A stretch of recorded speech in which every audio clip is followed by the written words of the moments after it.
Hello friends, I am Dr. Poonam, a homeopathic physician. Welcome to my channel health and homeopathy. सबसे पहले तो जिन लोगों ने मेरा ये चैनल जो पहली बार देख रहे हैं या पहले भी जिन्होंने देखा है और अभी तक सब्सक्राइब नहीं किया तो आप लोग प्लीज़ इसको सब्सक्राइब कीजिए, शेयर कीजिए और लाइक कीजिए। और इस आज का जो हमारा टॉपिक है वो है होम्योपैथिक मेडिसिन्स। किस किस सोर्स के थ्रू हम इसको अप्लाई कर सकते हैं, ले सकते हैं। दूसरा, इसके साथ कौन कौन से परहेज़ हैं और कैसे ये काम करती हैं मेडिसिन्स।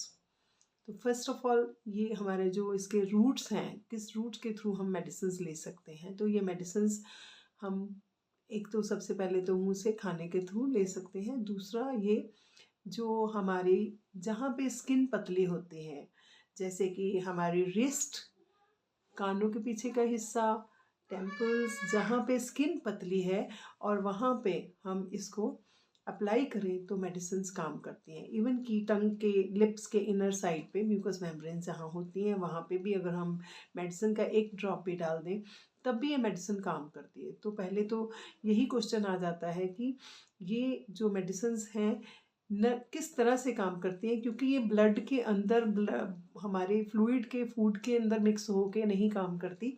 ये नर्वस सिस्टम के थ्रू काम करती है। जिस मोमेंट पे हम मुंह में रखते हैं, जैसे ही हमें इसका टेस्ट फील होता है कि ये मीठी है, तो उसी के साथ ही इस मेडिसिन का एक्शन शुरू हो जाता है, जो कि हम अपने क्लिनिक में पेशेंट्स को भी देते हैं। तो हम उनको उसी समय जब हम पूछते हैं कि आपको क्या रिलीफ है, वो विदिन 2 to 3 मिनट्स हमें पेशेंट अपने रिजल्ट्स बताते हैं कि हाँ, हमें मेडिसिन का एक्शन स्टार्ट हो गया है। तो मेडिसिन जो है वो नर्वस सिस्टम के थ्रू काम करती है। तो अगर ये नर्वस सिस्टम के थ्रू काम करती है तो इसका जो डिज़ोल्व होना, पेट में जाना, जो लोग कहते हैं कि आधा घंटा पहले नहीं खाना, आधा घंटा बाद में नहीं खाना, तो जो अगर ये गोलियों को हम लेते हैं मुंह के थ्रू तो उसका आई डोंट थिंक कि ये गले से नीचे भी जाती है, क्योंकि इतनी स्मॉल क्वांटिटी हमारे पेट तक पहुंचती ही नहीं है। तो ये जब नर्वस सिस्टम के थ्रू काम करती तो हम पेशेंट बेचारे को क्यों भूखा रखें। ठीक है, तो इसलिए तो जो लोग, हाँ, अगर ये मेडिकेशन मदर टिंचर्स के फॉर्म में दी जाती है, पेट के थ्रू जाती है, फिर हो सकता है, because I do not prescribe mother tinctures. तो अगर जो डॉक्टर्स मदर टिंचर्स की फॉर्म में देते हैं तो वहाँ आई मे एग्री कि पेट के अंदर मिक्स होती होगी और उसके हिसाब से वो काम करती होगी। दूसरी बात है कि ये मेडिसिन्स और कौन कौन से रास्तों से हम इसको अप्लाई भी कर सकते हैं। एप्लीकेशन है, मैंने पहले बताया। तीसरी बात जो है इन्हेलेशंस, इसकी जो स्मेल है उसके साथ भी मेडिसिन्स का जो है एक्शन वो हो जाता है। जैसे कि बहुत स्ट्रॉन्गली अगर पेशेंट के इन्हेलेशन नोज़ के थ्रू हम किसी पेशेंट को जो उस कंडीशन में नहीं है, जो वो ले नहीं सकता, तो उस समय हमें इमीडिएटली अगर हमें एक्शन चाहिए तो इन्हेलेशन के थ्रू भी ये मेडिसिन्स काम करती हैं। दूसरी बात रही कि पेशेंट को इसके साथ परहेज़ क्या करने चाहिए, ये बहुत ही इम्पॉर्टेंट है। जो पेशेंट्स पूछते हैं कि हाँ, हमें इसके साथ परहेज़ क्या करना चाहिए, तो सबसे बड़ा परहेज़ तो ये होता है कि जो कैम्फर होता है, मुश्कपुर होता है, वो यूनिवर्सल एंटीडोट है होम्योपैथिक मेडिसिन्स का। अगर बाय चांस किसी भी मेडिसिन का आपको बैड इफ़ेक्ट हो गया है, वैसे तो होता ही नहीं है होम्योपैथिक मेडिसिन से, but excess of everything is bad. In case आप अपने आप ही सेल्फ मेडिकेशन ले लेते हैं और आपके ऊपर होम्योपैथिक मेडिसिन्स के बैड इफ़ेक्ट आने शुरू हो जाते हैं, साइड इफ़ेक्ट्स तो नहीं, बैड इफ़ेक्ट, बैड इफ़ेक्ट मैं बार बार रिपीट कर रही हूँ, बैड इफ़ेक्ट अगर आते हैं तो आप कैम्फर के साथ मुश्क-कपूर की अगर अगरबत्ती भी घर में जला लें तो उससे भी ये मेडिसिन एंटीडोट हो सकती है। तो एक तो ये कैम्फर है। दूसरी जो चीज़ें खाने वाली हैं उनके लिए मैं अगेन ये कहूँगी कि जो लोग डेली किसी चीज़ को ले रहे हैं तो वो उसका फूड बन जाता है, वो मेडिसिन नहीं रहती है। तो अगर जो चीज़ हम डेली ले रहे हैं उस कंडीशन में वो मेडिसिन जो है उसके साथ पेशेंट ले सकता है। जैसे कोई बंदा कॉफ़ी डेली पीता है तो हमारी मेडिसिन्स उसमें काम करती हैं। यूजुअली कहा जाता है कि कॉफ़ी एंटीडोट करती है, लेकिन ये नहीं है कि वो सारी मेडिसिन्स के साथ एंटीडोट करती है। कुछ ऐसी मेडिसिन्स हैं जिनके साथ कॉफ़ी एंटीडोट कर सकती है, लेकिन अगर जो वो बंदा डेली पी रहा है तो उस कंडीशन में उसको वो मेडिसिन उस स्टेटस में भी काम करेगी। सिमिलरली ड्रिंक करते हैं जो लोग, हम यूजुअली जो लोग ड्रिंक नहीं करते हम उनको बोलते हैं कि इसके साथ शराब नहीं पीनी है, लेकिन अगर जो बंदा शराबी ही है उसको भी तो हम देंगे दवाई। जो लोग शराब पीते हैं उनको भी अगर हम मेडिकेशन दें तो उस कंडीशन में ये मेडिसिन काम करती है। तो उस कंडीशन में अगर मेडिसिन काम करती है तो इसका मतलब शराब उतना इफ़ेक्ट नहीं करती है। तो मैं दोनों तरीके से एक्सपेरिमेंटेशंस पे जाती हूँ। तो जब मैं नई डॉक्टर बनी 93 में, तो उस समय हमें जैसे जो बुक्स में पढ़ा हमने, जो हमारे सीनियर्स ने हमें पढ़ाया कि कुछ ऐसी मेडिकेशंस हैं जिनके साथ प्रिकॉशंस लेनी चाहिए। उस समय हमने उस चीज़ को जब मैंने फॉलो किया तो मैंने एक पेशेंट को दवाई दी, उस दवाई के साथ दही बंद था। तो मैंने उसको कहा कि आपने दवाई के साथ दही नहीं खाना है, लेकिन वो पेशेंट 1 हफ्ते बाद जब आई तो कह रही कि जो आपने मेडिकेशन दिया था उससे मेरे को बहुत आराम आया। तो मैंने कहा कितने परसेंट थे? शी सेड कि मैं 90% बेटर हूँ उस दवाई से। तो मैंने कहा दही तो नहीं खाई थी? शी सेड कि नहीं, आपने तो यही कहा था दही के साथ खानी है दवाई, तो उसने दही के साथ खाई। तो उस दिन के बाद मेरा नज़रिया थोड़ा चेंज हो गया कि मैं पहले पेशेंट को कोई भी प्रिकॉशंस नहीं बताऊंगी। जब उसको इम्प्रूवमेंट नहीं आएगी मेडिसिन से तब मैं उसको बताऊंगी कि हाँ आप ये चीज़ बंद कर सकते हैं, क्योंकि होम्योपैथी काम करती है इंडिविजुअलाइजेशन पे। तो हर एक इंडिविजुअल अलग है। हो सकता है कि वो पेशेंट दही के लिए सेंसिटिव नहीं था इसलिए उसको कोई फ़र्क नहीं पड़ा।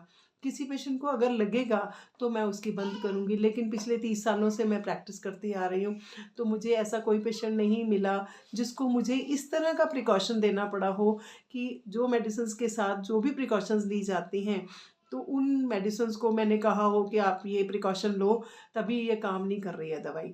तो होम्योपैथिक मेडिसिन्स मेरे हिसाब से हर कंडीशन में काम करती है।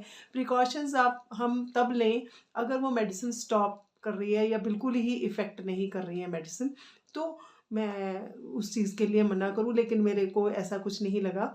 तो मेडिसिन्स को आप किसी तरह से भी ले सकते हैं। इसका जो एक हौवा बना हुआ है कि होम्योपैथिक मेडिसिन में बहुत परहेज होते हैं, इसमें आधा घंटा पहले नहीं खाना, आधा घंटा बाद में नहीं खाना, ये सब कुछ मैंने कभी प्रैक्टिस नहीं किया और मुझे पूरे पूरे रिजल्ट्स मिले हैं प्रैक्टिस में। ना मेरे को कभी भी ऐसा नहीं लगा कि शायद पेशेंट ने ईटेबल लिया होगा तो उसकी वजह से वो चीज़ का परहेज नहीं किया तो दवाई काम नहीं कर रही है।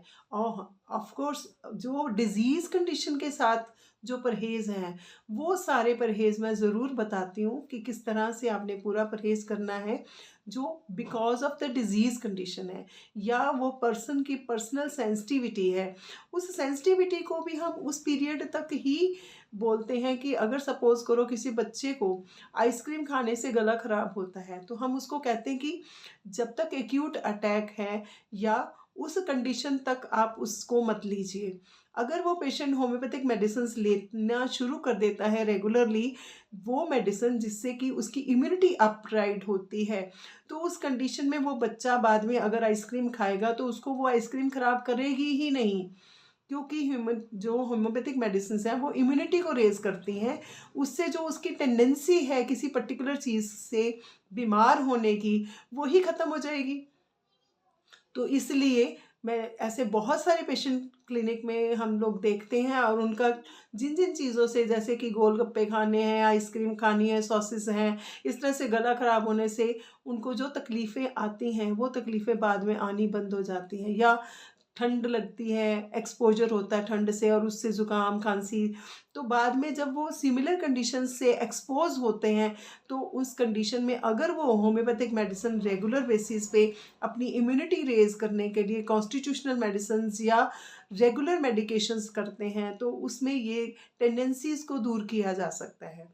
जैसे कि डस्ट एलर्जी है, कोल्ड एलर्जी है, चेंज ऑफ वेदर पे प्रॉब्लम्स है, या फिर वेट वेदर है, कोल्ड एक्सपोजर है, अभी स्नोई विंड्स चलेंगी उसके कारण प्रॉब्लम्स आ रही हैं, चिल ब्लेन्स की टेंडेंसी है।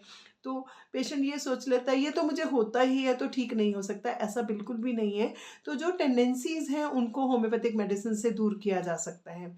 तो मैं यही कहूँगी कि जो लोग अगर किसी तरह से इस तरह से प्रॉब्लम में हैं, जिनको बार बार किसी चीज़ से टेंडेंसी से प्रॉब्लम्स आ रही हैं, तो वो इस चीज़ को अवॉइड कर सकते हैं अपनी होम्योपैथिक ट्रीटमेंट लेते हुए।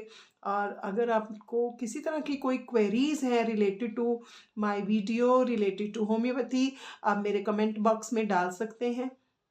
और मेरे जो पेशेंट्स जो ऑलरेडी मेरे से दवाई लेते हैं, अगर उनको मेरी तरफ से होम्योपैथिक ट्रीटमेंट से कुछ फ़ायदा मिला है, तो प्लीज़ आप ज़रूर कमेंट कीजिए, सो दैट कि दूसरे पेशेंट्स को भी गाइडेंस मिले कि जो मैं बोल रही हूँ वो सच है, उसमें कुछ झूठ नहीं है। और होम्योपैथिक मेडिसिन बहुत फैंटास्टिकली काम करती हैं। मेरा फ़ोन नंबर नीचे दिया गया है। Health and homeopathy doctor Poonam health clinic है, तो मैं मोहाली में प्रैक्टिस करती हूँ। तो आप मेरे को कांटेक्ट कर सकते हैं मेरे नंबर पे। If you have got any kind of queries, आप मेरे को कमेंट बॉक्स में डालेंगे तो मैं उसमें भी आपके साथ कांटेक्ट कर सकती हूँ अगर आपको कोई भी प्रॉब्लम्स आती हैं। तो आई विश मैं आप लोगों को बेस्ट से बेस्ट हेल्थ प्रोवाइड कर सकूँ through the videos, through the treatments and through the advices.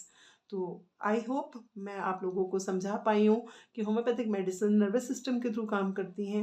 इसमें बहुत ज़्यादा परहेज़ नहीं करने पड़ते हैं। हाँ, डिज़ीज़ के साथ ज़रूर परहेज़ करने पड़ते हैं।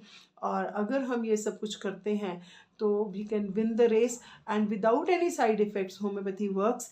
Of course self medication I will never advise, because bad effect तो हर चीज़ का होता है। तो thank you very much and wish you best health.